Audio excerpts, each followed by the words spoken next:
রাজধানীর বনানী চেয়ারম্যান বাড়ি এলাকায় সড়ক দুর্ঘটনায় এক নারী পোশাক শ্রমিক নিহত হয়েছেন। এ ঘটনায় আহত হয়েছেন আরও একজন। এর প্রতিবাদে সড়ক ও এলিভেটেড এক্সপ্রেসওয়েতে যান চলাচল বন্ধ করে দিয়েছেন নিহতের সহকর্মীরা। এতে বনানী, মহাখালী, গুলশান ও আশেপাশের এলাকায় তীব্র যানজটের সৃষ্টি হয়েছে। 10 মার্চ সোমবার ভোর 6টার দিকে বনানী চেয়ারম্যান বাড়ি ইউটার্ন ইনকামিংয়ে এ দুর্ঘটনা ঘটে। জানা গেছে, নিহত পোশাক শ্রমিকের নাম মিনারা আক্তার, আহত পোশাক শ্রমিকের নাম সুমাইয়া আক্তার। তাকে কুর্মিটোলা জেনারেল হাসপাতালে ভর্তি করা হয়েছে। তবে কোন পরিবহন কিভাবে তাদের চাপা দিয়েছে কিংবা কিভাবে দুর্ঘটনা ঘটেছে সে বিষয়ে কিছু জানা যায়নি। সহকর্মী নিহত হওয়ার প্রতিবাদে দুটি পোশাক কারখানার শ্রমিকরা বনানী চেয়ারম্যান বাড়িতে দুই পাশের সড়ক অবরোধ করেন। এতে ঢাকা ময়মনসিংহ মহাসড়কের দুই পাশে যান চলাচল বন্ধ হয়ে যায়। গার্মেন্টস কর্মীরা এলিভেটেড এক্সপ্রেসওয়ের বনানীতে নামার র্যাম্পও বন্ধ করে দেন। ফলে বনানীগামী যানবাহনগুলো এক্সপ্রেসওয়ে থেকে নামতে পারছে না। এতে পুরো এক্সপ্রেসওয়ে এবং ঢাকা ময়মনসিংহ মহাসড়কে তীব্র যানজটের সৃষ্টি হয়েছে। ভোগান্তিতে পড়েছেন অফিসগামী যাত্রীরা, অনেকেই আবার হেঁটে গন্তব্যে যাচ্ছেন।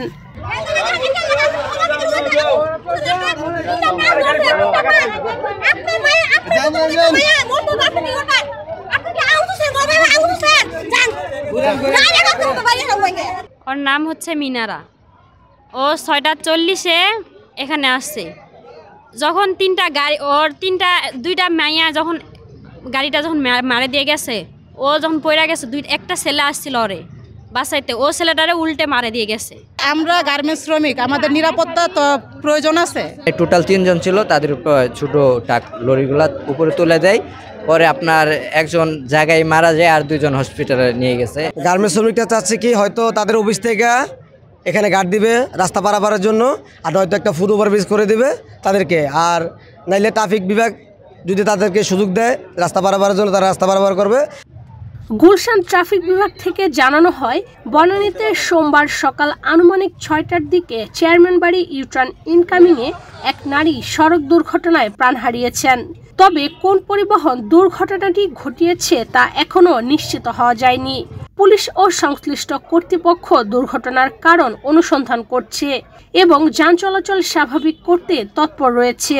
আজকে সকালবেলা একটা সড়ক দুর্ঘটনা ঘটেছে এখানে বনানী চেয়ারম্যান বাড়ি এই যে ইউটার্ন ক্রসিংয়ে।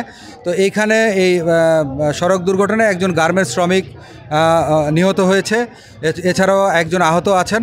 তো সে তারই প্রেক্ষিতে তার সহকর্মীরা এখানকার যে ঢাকা ময়মনসিংহ যে হাইওয়ে, এটা বন্ধ করে দিয়েছে। আমরা এটা দীর্ঘক্ষণ আলাপ আলোচনা করলাম, এখন ইনশাল্লাহ একটা সলিউশনে চলে আসছে। খুব দ্রুতই এটা রাস্তার যান চলাচল ক্লিয়ার হয়ে যাবে। আমরা যে ঘাতক ট্রাক সেটাকে আটক করেছি, এখনও ড্রাইভার বা ওইটার মালিক তাদেরকে আমরা ওই পর্যন্ত এখনও যাই না, ইনশাল্লাহ খুব দ্রুতই চলে আসবে। এদিকে পরিস্থিতি নিয়ন্ত্রণে বনানী থানা পুলিশ ঘটনাস্থলে পৌঁছে কাজ করছেন বলে জানিয়েছেন বনানী থানার এক কর্মকর্তা। একই সঙ্গে যানজট নিরসনে বনানী কাকলী ক্রসিং ও মহাখালীর আমতলী ক্রসিং হয়ে গাড়িগুলোকে ঘুরিয়ে দিচ্ছে পুলিশ। ইশরাত চৈতি, বাংলাদেশ প্রতিদিন।